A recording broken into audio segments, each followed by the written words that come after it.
welcome to another week's edition of It's All Good. Thank you for joining me. I'm Morgan Babineau.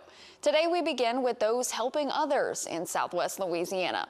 As summer approaches, Project Build a Future is giving away 11 air conditioning units to families in need. Applicants must live in Calcasieu Parish and are selected based on income, age, and medical needs. The units can be easily installed and can cool up to 150 square feet of room space. High energy costs sometimes are something that most of us can't afford, or we're caught off guard when we have lower bills in some months and higher bills in others.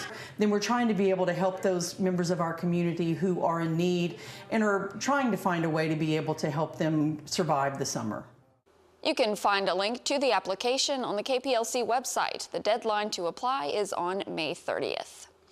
The LEAD program at Washington Marion is helping students at Ray D. Molo Middle School. Leadership, enrichment, and development. Those are the goals of the LEAD Council. Friday morning, they held a ribbon cutting for the new teen uniform and hygiene station at Molo Middle School. The council partnered with Duana's Closet, a local nonprofit that helps meet the needs of students in Calcasieu Parish. The station will provide students with uniform, jackets, shirts, pants, shoes, and hygiene products. I'd say probably the hardest part was probably moving everything in here, building the shelves, but I love what I do. I'm sure I can say the same for everybody behind me. The students were presented with a $20,000 grant from Woodside Energy to help their initiative. Aetna Better Health of Louisiana, along with the Southwest Louisiana Center for Health Services, hosted a community baby shower for new and expecting mothers in the area. This baby shower was geared toward education, giving new mothers demos on car seat safety, safe sleep, lactation, and other resources. A lot of people, they may talk to friends or Google University to find out, different types of information. So to actually get it from subject matter experts that are here today and receive resources from different community partners, I think it's just a great event to have and host for the community to come out and for new and expecting moms. And speaking of moms, this Sunday was Mother's Day. So reporter Brendan Brown talked to several kids about what their mom does that separates her from the rest. I love my mom. She's very special to me, and she knows when it's time to work and when it's time to not work, but she also lets some stuff slide when it comes to work. From their favorite dessert, meal, or bonding time, today is a special day to cherish those moments with your mom. Nicholas Crawford shared his favorite dish his mom makes for him. Probably grits and toast. Grits and toast? Yeah. I know your mom's watching this. What's something that you would tell her for Mother's Day? Happy Mother's Day. I love you, Mom. Noah Mays told me what he and his mom like to do for bonding time. Probably just go places, like go shopping or whatever, because it's kind of fun, get to talk and stuff. Mays also shares his favorite meal his mom makes. I don't know, probably her street tacos. That's pretty good. JC Mays goes into her favorite dessert her mom makes. That she makes the best banana pudding. Logan Kremlin shares how special his mom is to him. She is a very great mother, and I just gotta say, Happy Mother's Day. Brendan Brown, 7 News. And over to McNeese now, where over the weekend, 624 students walked across the stage to accept their degrees. In total, 650 degrees were awarded for the spring 2025 semester. 38 of Louisiana's 64 parishes were represented in the university's 164th graduation class. That's along with 17 states, 1 U.S. territory, and 15 different countries. Speaking of the Cowboys, the McNeese farm is home to many different animals, among them several hundred bees. I spent the day there to find out what all the buzz is about. This area is so unique because so many people are so willing to help people get started with bee production. Darren Goodwin, McNeese farm manager, says the school has been working with hives for nearly 10 years now, offering up a way for students to explore the art of beekeeping while emphasizing the importance of bees to our ecosystem. Every August and September, freshman students get up close and personal with the honeybees. We'll actually collect some frames, we'll spin the honey down, we bottle it, we put our sticker on it, which is the McNeese emblem, and we're pretty proud of our Cowboy Sweetness emblem. And then we sell the honey on campus as well as in our camp store. One McNeese student wanted to go beyond the honey harvesting process. Olivia Sexton, a biology student, says she learned that one of her professors was working on some bee research. And I was like, oh, you have to let me help you, because bees are have been one of my favorite things for a long time. I had a bee ring when I was 14. I have a bee tattoo on my wrist for my best friend. Sexton explains that there's a certain type of mite that attaches itself to honeybees. Other research has shown some varieties of bees will actually bite the legs off of these parasites. Sexton found that McNeese's bees are also prone to mite biting, and compared to other research, the mite-biting bees have shorter, sharper jaws. But it's just really cool because it shows a natural resistance to parasites. And our bees weren't bred to do it or anything. They just do it. She says this research has given her the opportunity to present at colleges across the state, sharing her findings with other academics. Participation in this research has also motivated her to continue learning. Sexton hopes to pursue a master's degree after she finishes up with her bachelor's at McNeese. She encourages everyone to embrace the bees and to not be afraid. They're not scary. They don't want to bother you unless you bother them. I mean, I'm standing right there. That's all bees back there, and no one's bothering me. If you're interested in getting some McNeese honey for yourself, you can visit the McNeese Camp Store, which is located in room 121 of Gale Hall. Beauregard Parish held its annual Watermelon Festival over the weekend. For 20 years, the fair has put the popular local produce in the spotlight. While the timing of this year's festival came before the well-known Sugartown melons were ready, an event is set to be held in late June to celebrate local growers. And in Sulphur, a retirement ceremony was held for a longtime Houston River firefighter. After 21 years of service, Assistant Fire Chief Jimmy Cormier hung up his boots. His fellow firefighters and Chief Dean Lappy honored his legacy earlier today and gifted him a commemorative plaque. We extend our thanks to Cormier and wish him well in his retirement.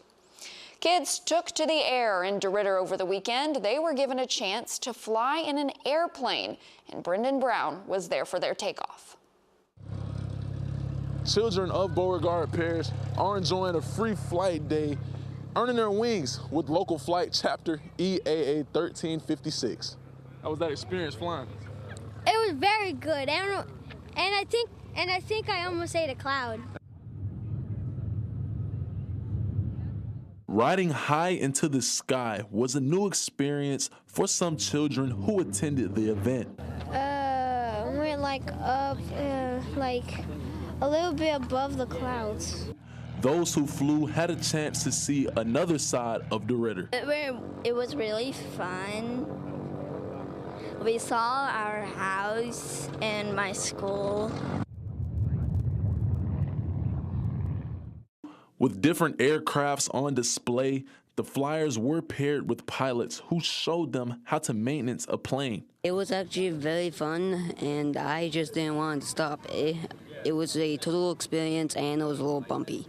President of EAA Chapter 1356, Wilson Brown, says he flies private jets, and he is glad to help teach kids how to fly a plane to become future pilots. I own the flight school here too, and so it's great that we get to use our flight school birds and give back to the community and be able to take kids from all over, from 8 to 17, and get that first start. In DeRidder, Brendan Brown, 7 News. Flight instructor Wilson Brown says the children who participated can log this experience as a flight hour towards Propel Air Flight School. And from the skies to the sea, Ship to Shore hosted a free kayak demo day at Prion Lake Park for people in the community interested in getting a kayak or upgrading. People were able to test out a variety of models, from fishing kayaks to inflatables. This kayak's a lot of fun, you know. You can go out there and fish out of them. You go out there and just paddle around. I mean, you got a few people out there paddling around the bayou right now. And it's a fun place to go play on the water. I mean, it's a pretty day, a little windy, but it's not too hot today. It's going to be a nice day, but it should be a fun day on the water. And over at Bark de Lac Park, the City of Lake Charles Partners in Parks Initiative hosted Paws in the Park. Participants were able to play games with their dogs, snap a few fun photos, and learn more about how to keep their pets healthy and happy this summer. The main tips we're kind of sharing today is short leash walks during the hot times of the month, making sure the cement's not too hot for your furry friends, staying up to date on heartworm and flea prevention during these summer months, and making sure they're not getting into any toxic plants in the garden like azaleas, sago palms, lilies during these summer months. Calcasieu Parish Animal Services also attended the event in an effort to find homes for pups in need. And if you were in downtown Lake Charles this weekend, you may have seen people dressed in curly red wigs, multicolored gowns, and bold glasses. Well, that's because the International Order of Mrs. Roper's Southwest Louisiana chapter hosted a Mrs. Roper pub crawl in downtown Lake Charles, stopping at spots like Pujo Street Cafe, Panorama, Tia Juanita's, and Luna's Bar and Grill. The inspiration of today's wardrobe comes from Mrs. Roper, a character from the sitcom Three's Company that aired in the 70s. You always like to see the downtown area with lots of stuff going on. So we were super excited to just add one more component to that today. And it's really just a fun thing to do, just to have an afternoon with your gal pals. Who doesn't like to dress up and go drink a margarita here or there?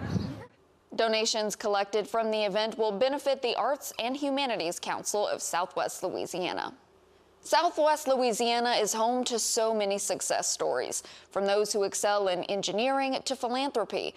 One such story is still in the making. We want to introduce you to a young man making his mark in medicine. I'm going to be a first-generation physician scientist in my family, so it's pretty exciting. Meet Claude Albritton, a Lake Charles native who is reaching for the stars. Albritton is currently enrolled at Meharry Medical College, participating in the Biomedical Sciences PhD program. One interesting part of his experience is a research project he's a part of. My project is in cortisol, and I'm looking at understanding how cortisol, which is like everybody knows it as the stress hormone, how that kind of has to deal with promoting salt-sensitive hypertension. His goal, not only in his research, but in life, is to enhance the lives of people around the globe. I've always had like a passion for wanting to see people get better, wanting to improve healthcare and have involvement in the community. And even with my involvement with my wife and like the goals we have in mind for just improving healthcare, not only through like the traditional means, but also through our own private practices. He says when he began his journey, becoming a medical doctor was his dream. But after exploring the world of research, his priorities slightly shifted. And so I'm trying to go into kind of bridging the gap between the two as a physician scientist. And so the next step after I'm done with my program is to go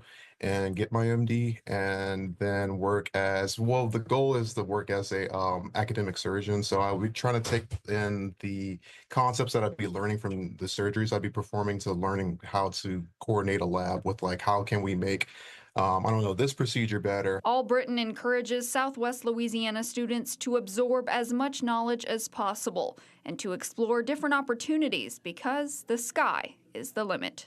Expand your scope in terms of what you are being exposed to, because whenever I was growing up, all that I knew was just, when it came to science, was just, oh, here's just like the physician route. You're going to be just working in a hospital and everything, which is great. But once I started getting more acclimated into undergrad, I started understanding that there are like so many different routes that I can approach what I want to do. Some great things happening in Southwest Louisiana sports. Multiple teams from our area in action for the LHSAA Prep Baseball Tournament.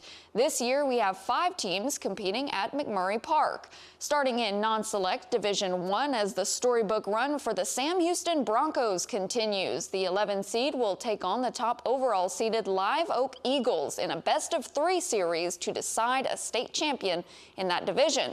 In non-select Division 4, we have a local matchup in the semifinals between number 2 Welsh and number 3 DeQuincy. Then finally in Class B, we have another local matchup between the number 1 seeded Pitkin Tigers and the number 4 seeded Hicks Pirates. Best of luck to each of these fantastic teams. It's one of the fastest growing sports in America, and now people of all ages are picking up a paddle to give pickleball a try. And it's no different in Southwest Louisiana, as a pickleball clinic was held at North Beach to give first-timers some tips on how to play. KPLC's Devin DeStefano has more on the story. It's a sound that's becoming more and more familiar as people came to North Beach and Lake Charles to get a feel for the fun and fast pace of pickleball. I came out here with my mother today just to learn some new pickleball techniques and, an introductory level to pickleball and get a little exercise. The clinic was made possible by the City of Lake Charles Partners in Parks Initiative in partnership with Game to Life, as they hope to bring more exposure to the city's free pickleball courts. So what we're doing, we're trying to bring attention to pickleball in the area, which has already gained some traction. Also bring attention to our 2 courts at North Beach. Pickleball combines elements of tennis, ping pong, and badminton. First-time player Kennedy Green says it's a new activity that she can see herself playing for a long time. It seems a little bit easier than tennis. I've tried tennis like once or twice in the past, like in middle school, in PE. And yeah, I could see me doing this for the rest of my life. It's pretty fun so far. Green says getting out there and being active with her mom is a great way to kick off Mother's Day weekend. Yes, this is a good little Mother's Day weekend starter. So yeah, I think it'll set the tone for the weekend. We're gonna have a great day tomorrow too. In Lake Charles, Devin DeStefano, 7 News. The City of Lake Charles plans on hosting more free pickleball clinics in the near future. Hope I can attend some of those. You can kick off each week with good news by tuning in Mondays at 11, streaming on Roku, Apple TV, or Fire Stick, or wherever you